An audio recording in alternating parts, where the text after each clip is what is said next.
smoke signal. Then came the telegraph, the telephone, radio. But for sheer speed and volume, nobody gets more news about more things quicker than a woman sitting around the beauty parlor. Like Mrs. McGee of Fibber McGee and Molly.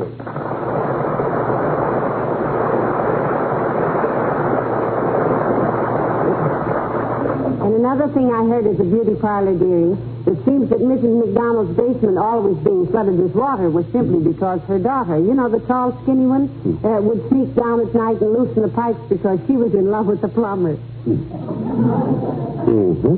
And the reason I know it's true is because the same girl that does Mrs. McDonald's hair does mine, too. She's a small girl with fallen arches.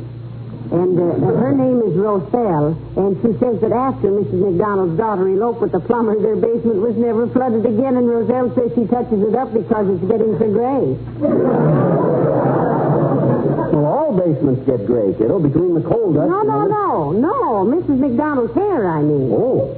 And sitting right next to me, under the next dryer, was Mrs. Keith, and her husband just flew to the Philippines last week, but it's on government business, so nobody knows it, so don't tell anybody. Hey. Wait a minute. Was that Billy Keith's wife? Yeah, but she said... Well, no wonder he run out to the Philippines. That guy owes me $7. Why, that dirty chiseler goes halfway around the world to keep him paying me my $7. But that isn't why he went, dearie. The government sent him. Oh, yeah? Well, you know the right people, and you can get the government to send you any place. I knew the wrong people in 1918, and they sent me to France. Believe me, kiddo, Billy Keith knows the right people. Mrs. Keith said he got a $5 refund on his income tax last year, too. Aha, you see? He knows where the body is buried, kiddo. He knows who's speculating in what and on whose information. And another thing. He went into the Army as a low-down ordinary private and come out with a commission, a technical sergeant. Well, if he's so smart, why does he have to go all the way to the Philippine Islands to keep from paying? I don't know, but I'll bet... Come in. Oh, hello, Mr. Old-Timer. Oh, hi, old-timer. My gosh, the Philippines. What's you sounding so hard at, Johnny? In some kind of trouble, are you, son? Maybe I can help out. I used to be a judge, you know. What? You used to be a judge? Well, heavenly days, a judge. Municipal estate, Mr. Old-Timer. Beauty contest, daughter. Atlantic City, back in 1911, that was. Had to give it up, though, when they started wearing them skimpy bathing suits. Skimpy in 1911? Oh, Johnny, they was awful. When them gals come prancing out in them sleeveless bathing suits, they're clear up to the elbow, mind you. And groomers without hardly any skirts over them at all. Black cotton stockings and tennis shoes, well, I just had to quit.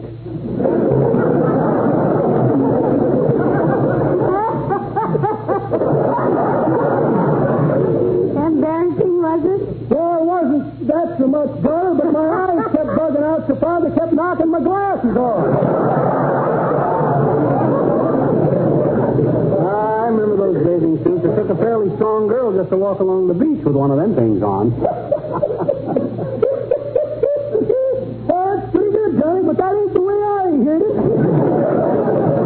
I'd be interested to know how you heard it. Well, say, daughter, the way I heard it, one feller says to t'other feller, say, he says.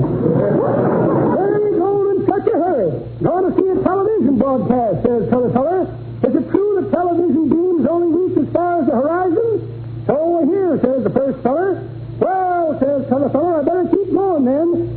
Been traveling 17 days and I ain't reached the horizon yet. See you later, kid.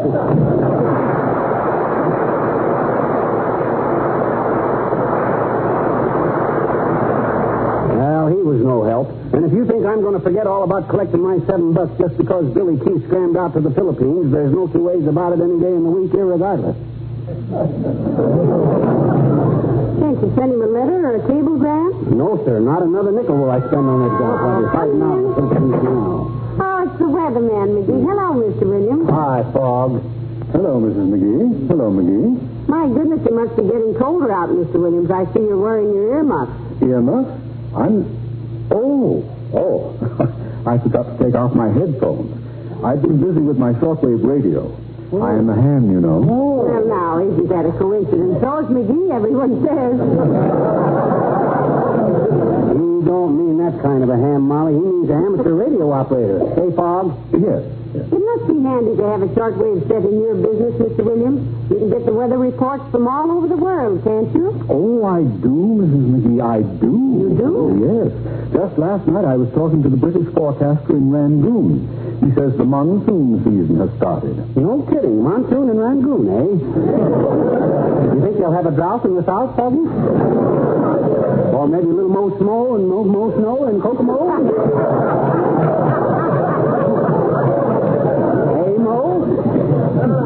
No, but there'll be lots of rain in eastern Maine and storms in Mandalay. There'll be heavy gales in New South Wales, and I must blow, too. Good day. I need to get some comic tools, McGee. Don't go, Mr. Williams. And say, can you get the Philippine Islands by shortwave? Oh, my gosh, I never thought of that. Can you get Manila, Foggy? Manila? Oh, yes. I often talk to a friend of mine down there. Quite simple, too. Just call 1-8JB to Manila, and if a man answers, it's him. Oh, this is wonderful. Look, come over and, let me come over and talk over it, will you, Foggy, over to your house? He wants to reach a friend of his down there by the name of Billy Keith, Mr. Williams. He's with the government. Yeah. Oh, yes, I know, Billy.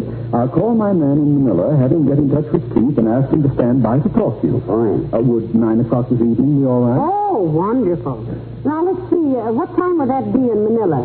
That would be about 3:30 last Wednesday, wouldn't it? Well, 9 o'clock at 12, Foggy. I appreciate this a lot. Good. I'll go home right now and start setting it up. I'll just duck out the side door here if you don't. No, that's not the side. That's the hot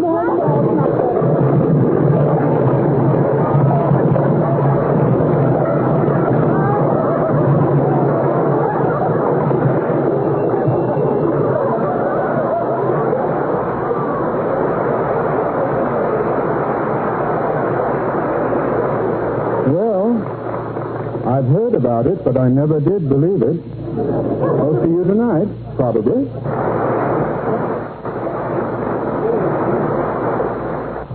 Hey, Molly, what time is it? About 5:30. Well, I'm just checking. Foggy says it ain't the use start coming over before 8:45. Say, you've known this Mr. Keith a long time, haven't you? Did you two go to school together? No. I met him when I was on the road selling hair oil. Oh? Slick up hair oil for man or beast. On a man, it brings out the beast in women. That must have been before I met you. I didn't know you ever sold hair oil. Oh, sure. Slick up hair oil. The only hair oil containing genuine McCaffrey. What on earth is McCaffrey? Pat McCaffrey. He was the foreman out at the plant. Oh? He was stirring a vat of hair oil with a long pole one day, and his foot slipped. After that, they always listed McCaffrey among the ingredients. Slick up hair oil with McCaffrey. Everybody thought McCaffrey must be something wonderful, and he was, too, a very nice guy. I never heard of anything. Come in. Come in. Dr. Gamble, nice to see you, Doctor. Thank you, my dear. And good day to you, Romeo. Romeo, eh? Do I really remind you of Romeo, Doc? Yes, you do. With a built-in balcony. Look who's talking about a balcony. You're the only guy I know with a veranda all the way around. A stoop with a porch, you might say. McGee, now stop at this instant. Well, he makes me tired. He's got things on his mind today, Doctor. He's trying to get a call through to an old friend in Manila. Yep, in Manila. That's in the Philippines, Doctor. Those are islands, the Philippines. Thank you. But isn't it a little out of character for you to spend all that dough on a long-distance call, wallet watcher? When it comes to money, you're about as loose as wallpaper. Well, he isn't making a long-distance call, Doctor. Mr. Williams next door is getting Manila on his shortwave radio. Yes, and please omit the references to my 50 habits, Doctor. It ill behooves one of your ilk.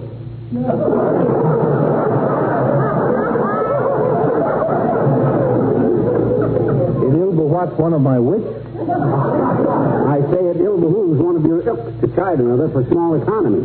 Is it true that you're putting up a new apartment building with the material you saved out of old plaster cast? Nonsense. How could he do that? I don't know. Ask him. You shouldn't talk about me being tight, Sonny. You pull a penny out of your pocket, people crowd around to watch the Indian blink in the light of day. And another thing, but I mustn't go on like this. After all, I'm local chairman for American Brotherhood Week. Oh, are you really, Doctor? Mm-hmm. And what is American Brotherhood Week? I've heard a lot about it, but I'm not quite sure. It's a week dedicated to the brotherhood of man, regardless of race or creed. Hey, Ducky? Well, I didn't think it was possible, Trumbull Brain, but you have finally said something with which I can agree. Certainly. You see, Molly, the idea is that nations can't expect to get along with each other if people can't. And sooner or later, if nations don't get along together, there'll be a series of loud explosions and there won't be any more people. Heavenly day. So we start on a local level. We suggest tolerance. Going to church, for instance, doesn't mean very much if you sneer at somebody else's on the way to your own. And speaking of sneering, I have a consultation with 3 other doctors in just 20 minutes. I'll see you both later. Well, good day, Doctor. Bye, Molly. So long, brother. Take it easy, brother.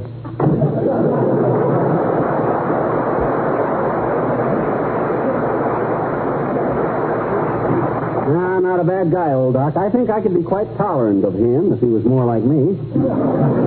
He's always... Hey, what time is it? About 1:30. Stop fretting, dear. Well, I'll stop fretting when I get that guy Keith on the line, sitting down there in the Philippines blowing in my $7. Probably in some test. Hey, I wonder how much $7 is in Philippine dough, I'm sure I don't know, dearie. My gosh, that might be $50 in Philippine dough. I'll make him pay me in Philippine dough, and that way I'll get him... Come in. Hello, Mr. Wilcox. Hello, Molly. Hiya, pal. Hi, Junior. Hey, you interested in shortwave radio? No, not very. Why? Well, himself here is going to talk to a friend of his in the Philippine Islands tonight, Mr. Wilcox. Yeah, Billy Keith, Junior. You've seen him around the Elks Club. Tall chap with a bow tie and snapshots of his kids? No. He's a little fellow with a pork pie hat and stomach trouble. I don't think I know him. Well, that's odd. I don't think I ever heard a more complete description. You're busy tonight, are you, Mr. Wilcox? Yes, I have to listen to a lot of recordings, some records I made myself. What was the idea, Junior? If you're so infatuated with your own vocal cords, why don't you just lock yourself in the shower with a good gargle? I am not doing this to hear my own voice. I'm trying to perfect my inflection. For instance, I ask myself, which is the best way to say it? But... Here's an ashtray. Here's an ashtray, Mr. Wilcox. In case you have an extra butt you don't know what to do with. Thank you, Molly. There's one thing I'd emphasize if I was you, actually. What's that, pal? Goodbye. What? Goodbye. Oh, goodbye. Yeah. That kid's getting so catches on pretty quick. Hey, hadn't we better get dinner over with so we'll be ready to go to Foggy's house at 8:45? Yes, I'll fix something that's easy. And say, how about waffles and bacon? Great. We got plenty of maple syrup? Right from Vermont, where Democrats travel by night. I'll have it ready in 20 minutes or less. Okay, Tootsie. There goes a good kid. Luckiest day in my life was the day after I proposed to her when her old man came down with laryngitis. If he hadn't lost his voice, he'd have talked her out of marrying me, just be sure. Hey, come in. Hi, mister. Oh, hello there, Keenie. Hey, you know what? No, what? I'm going to talk over the shortwave tonight to Manila. That's nothing, mister. Huh? My daddy and mommy talked over the shortwave just this morning. They did? Sure they did, I bet you. Hmm. We talked over the shortwave Mama just got at the beauty parlor. Oh. Daddy didn't like it. He didn't, eh? He said, who? I said your daddy didn't like it. Like what? Her shortwave. Oh. Your mama. When? This morning. I know it. You don't have to be so casual about me speaking to the Philippines, sis. That's thousands and thousands of miles away from here. Well, gee, mister, you don't have to tell me, I bet you. We had the Philippine Islands in school. Oh. The Philippine Islands lie in the Malay Archipelago, and they're made up of some 7,000 islands and islets. The capital is Manila on the island of Luzon, and the principal exports are tobacco, sugar cane, coconut oil, and General MacArthur. Well, you sure got a retentive memory, sis. You remember everything you get in school? Oh. This stuff I like, mister. I see. I'm reading a dandy novel right now in history class. A novel in history class? Yeah. It sits right behind my history book and doesn't even show a bit of it. Oh, boy, is it ever romantic. Romantic, eh? Oh, I'll say. It's about a girl who works all the time and never has any time for boyfriends. She's a PhD. PhD? Doctor of Philosophy? No, a poor, hard-working grip.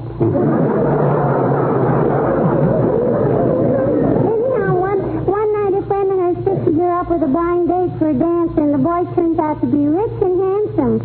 And the girl falls head over heels in love. So they get married? Oh, no. Her family doesn't approve of her getting married to. Oh, I see. So she runs out on the hero and doesn't even tell him her address. This duck.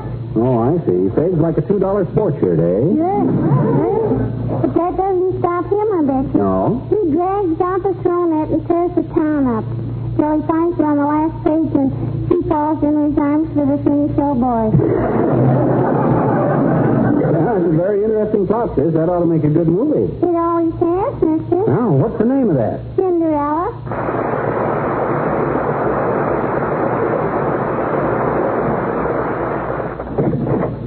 Well, do come in. You're just about in time, McGee. Hi, Foggy. I've contacted Manila, and my friends will try to have Billy Keith on hand at 9 o'clock, if they can locate him. Right. And if he's a government man, they'll know where to look for him. May I have your coat, Mrs. McGee? What for? Hasn't your wife got a coat of her own? Oh, he means he just wants to hang it up, Billy. Oh. I just kidding, Fog. Yes. Now, if you just make yourselves comfortable, I'll see if I can raise Manila again. Goodness, all that noise on such a short wave. W3KDC Wistful Vista calling 18JV2 Manila. Come in, Manila. Come in, Manila. Yeah, don't stand out there in the heat, Manila. Come on in. I hear you. W3KDC Wistful Vista calling 18JV2 Manila. Come in, Manila. I'll wait a few minutes and try again. It isn't quite time yet anyway, and I think I wonder who that could be. Come in. Oh, excuse me, Mr. Williams. This is your house, isn't it? Quite all right. Oh, hello, Wallace. Hello, Mr. Wimple. Come in. Oh, hi, Wimp. Hello, Mr. Williams. Mr. McGee. Easy pride here, anyhow. This is Old Home Week, Wallace. Sit down and relax, just like you were in your own home. You've never been in my home, have you? Did you ever try to relax in a living room full of sweetie face, my big old wife? Have you and her been having trouble again, Wimp? No, just me. Oh. Did you ever come running downstairs, yank open the front door, and dash out, and then find the screen was hooked? Heavenly days, what brought that on, Mr. Wimple? Oh, sweetie face is so unreasonable, Mrs. McGee. Her feet got cold last night, and she made me go bring her a hot water bottle full of boiling water. Then she got angry at me. Oh, my goodness, I think that was pretty decent of you, myself. I thought so, too. After all, she didn't tell me to put the stopper in it. Well, we're just about to call Manila on the radio here, Wallace. Care to stay and listen in? Oh, thank you. That'll be just peachy. Well, come on, Paul. You get with it. Let's get my $7 back. But, McGee, now, Mr. William Pratt's been trying. My goodness, don't be so impatient. No, I can't help it, kiddo. That's the way I do business. When I owe a guy money, that's one thing. But when a guy owes me, I want it right now or else. Come in, 18JV2. Come in, Manila. Oh, come on, Manila. 18JV2, Manila to W3KDC Wistful Vista. Over. Oh, got them, McGee. Yeah. Hello, 18JV2, stand by. Here, McGee, take it. Yeah. Say over when you're through talking. Over. Oh, boy. Where till I get a hold of that guy? Hello, Manila. This is W3KDC Wistful Vista. Fibber McGee talking. Over. 18JV2, Manila to W3KDC Wistful Vista. Who? Over. W3KDC Wistful Vista to 18JV2 Manila.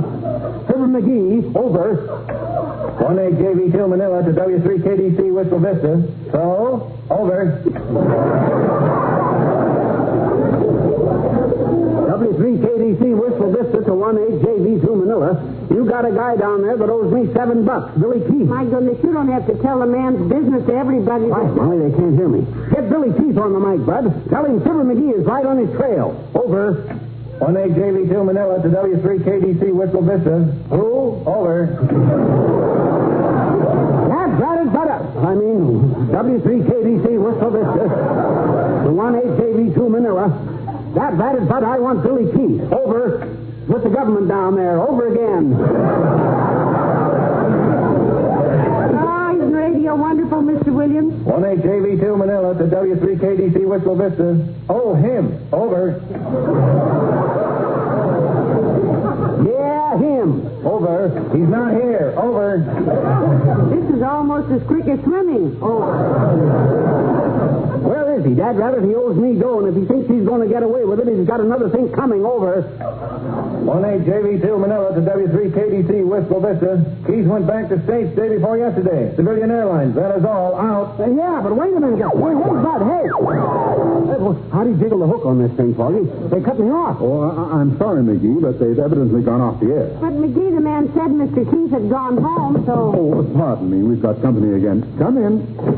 Oh, hi there, Williams. I hope you don't mind me dropping in. Well, Billy Keith. Come right in, Billy. We were just talking about you. Thought maybe I'd find you over here, McGee. Hello, Mr. McGee.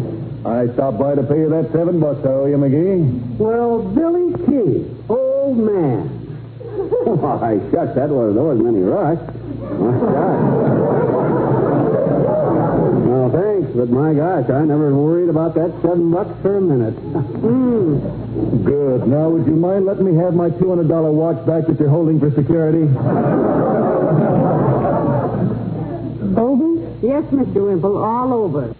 Just imagine, McGee, to the Philippines and back again in only a week. Yeah, his wife was sore because he was gone so long. Started to bawl him out almost before he got off the plane.